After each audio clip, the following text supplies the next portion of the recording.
हम कक्षा 8 विषय हिंदी में 7वां इकाई है सोच अपनी अपनी। इस इकाई के बारे में आज हम पढ़ेंगे।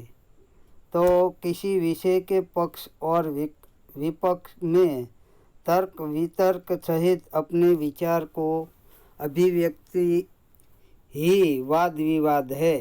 वाद विवाद मौखिक भाषा अभिव्यक्ति का अत्यंत प्रभावशाली तथा महत्वपूर्ण रूप है।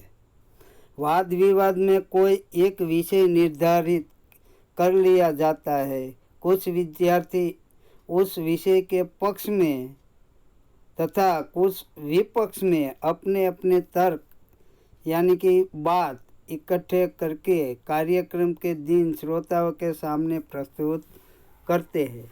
एक वक्ता पक्ष में अपने विचार रखता है तो दूसरा वक्ता विपक्ष में। इसी प्रकार वक्ताओं को अपनी बात को पुष्टि तथा विपक्षी के कथन के खंडन का अवसर मिलता है। यानी कि कोई भी बात हो उसका दो पल्लू होता है। एक अच्छी बात होती है और दूसरी बात उसके विरोध में यानी कि एक फायदा होता है और दूसरी तरफ उसका नुकसान भी होता है। उसी प्रकार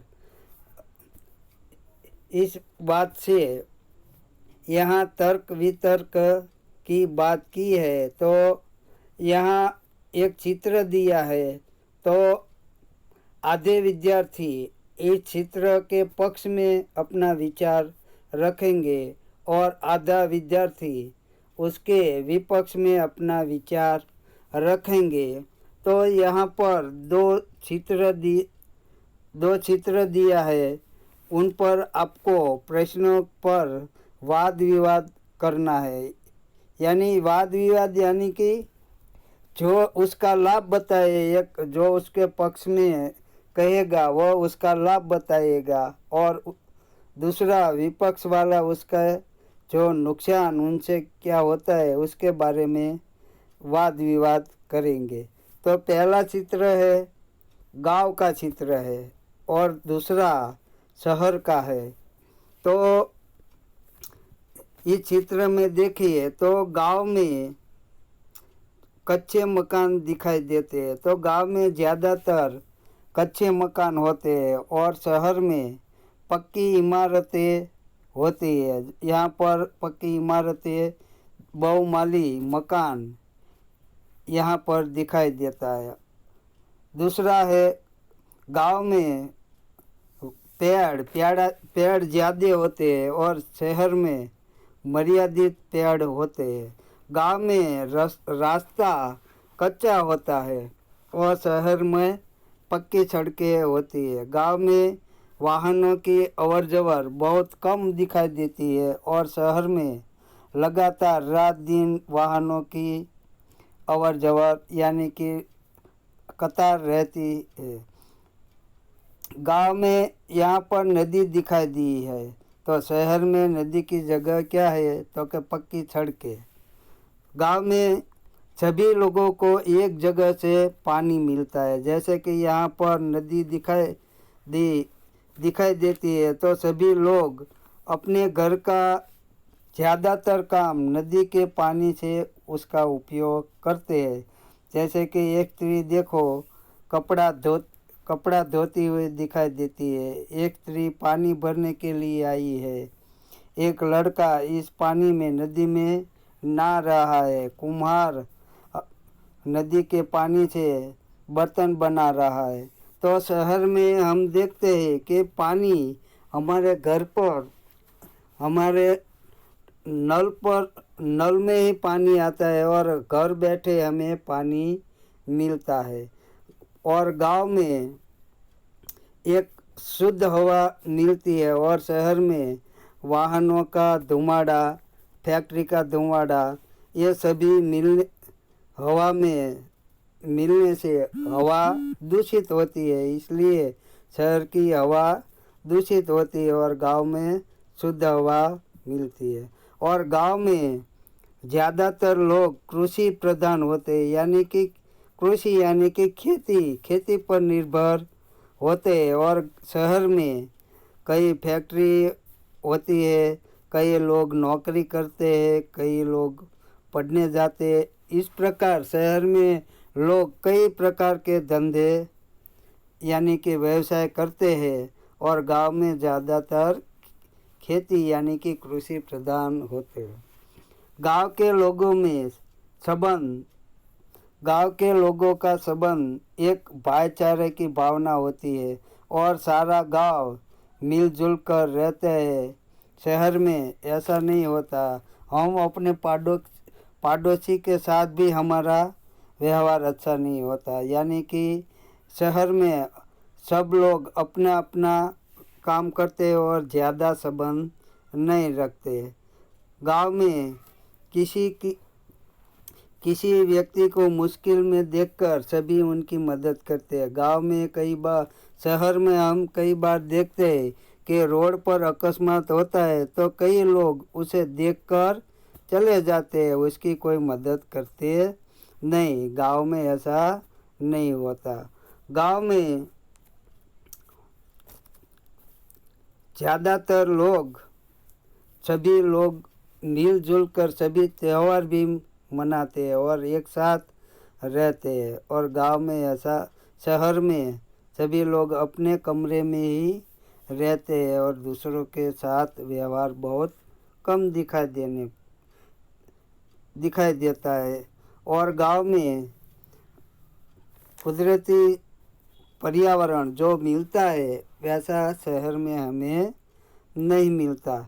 इसी प्रकार ये वाद विवाद में तो उसका लाभ या गैर लाभ, गांव में रहने से हम कृषि अच्छी तरह कर सकते हैं, लेकिन हमारा जो बौद्धिक विकास है वह नहीं होता। उसी प्रकार शहर का देखिए तो शहर में कई धंधे हैं, लेकिन भाईचारा की भावना और हमारे जो मिलजुल रहने की भावना वही शहर में नहीं होती।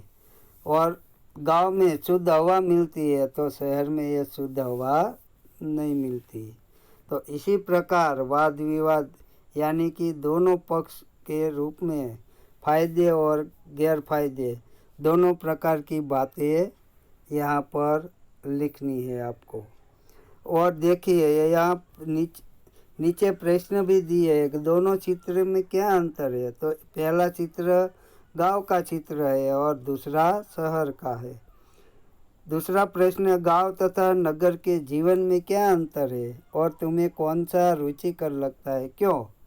गांव और नगर के जीवन में जो गांव का जीवन है वह कृषि प्रधान होने से सबको आराम से अपना काम करके शाम को वह आराम का जीवन बिताते हैं। और शहर में भाग दौड़ रहती है, सुबह से निकलकर शाम को वापस घर पे लौट कर आते हैं और जहाँ भी देखो लोग इधर उधर जाते हुए दौड़ धाम करते हुए देखते हैं।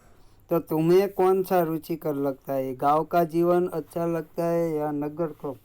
उसके बारे में आपको उसका कारण लिखना है।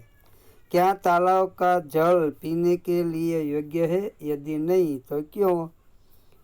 तो तालाब का जल पीने लायक नहीं है क्योंकि उसमें एक स्त्री, कई लोग कपड़े धोते हैं, कई लोग उस पर नहाते हैं, पशुओं को नहलाते हैं और कुम्हार इस पानी से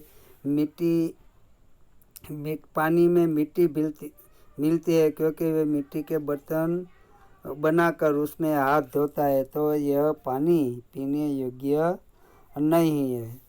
और उसके बाद का प्रश्न, नीचे दिए हुए मुद्दों के आधार पर विज्ञान वरदान या अभिशाप, इस विषय के पक्ष पर अपने विचार कारण सहित प्रस्तुत कीजिए। एक पक्ष पर तो यहाँ पर कुछ शब्द आपको आधार पर दिया है।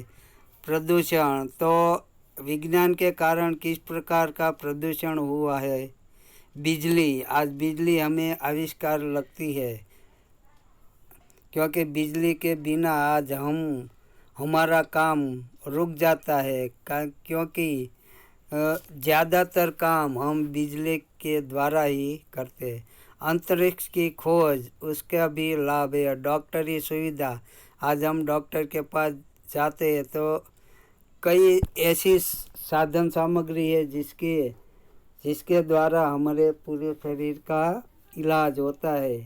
दूरभाष यानी कि मोबाइल टेलीफोन, आज हम उसके बिना एक पल भी नहीं रह सकते। और कंप्यूटर से आज हम किसी भी ऑनलाइन का काम, बिल भरना, लाइट बिल भरना हो, किसी प्रकार का बिल भरना हो, कोई चीज़ मंगानी हो तो उसके कंप्यूटर के द्वारा हम इसका काम कर सकते हैं। परमाणु यानी कि परमाणु या बॉम्ब, इनसे बहुत नुकसान होता है, तो इसका उपयोग करने से कई लोगों की जान भी जाती है। पिस्तौल, ये सभी चीज़ें ऐसी है। यातायात यानी कि ये जो साधन है, बस, रिक्शा, विमान, ये यातायात यानी कि मुसाफरी के साधन है जिनके द्वारा हम कुछ घंटों में देश विदेश की यात्रा कर सकते हैं। पर सबसे बड़ी विज्ञान से ग्लोबल वार्मिंग की समस्या उत्पन्न हुई है। आज हम देखें तो गर्मी कितनी बढ़ रही है क्योंकि यह सभी कारण ग्लोबल वार्मिंग का ही कारण है। कभी कभी बारिश भी आ जाती है और ये सब विज्ञान के कारण ग्लोबल वार्मिंग का एक प्रश्न हमारे सामने बहुत उद्भव हुआ है।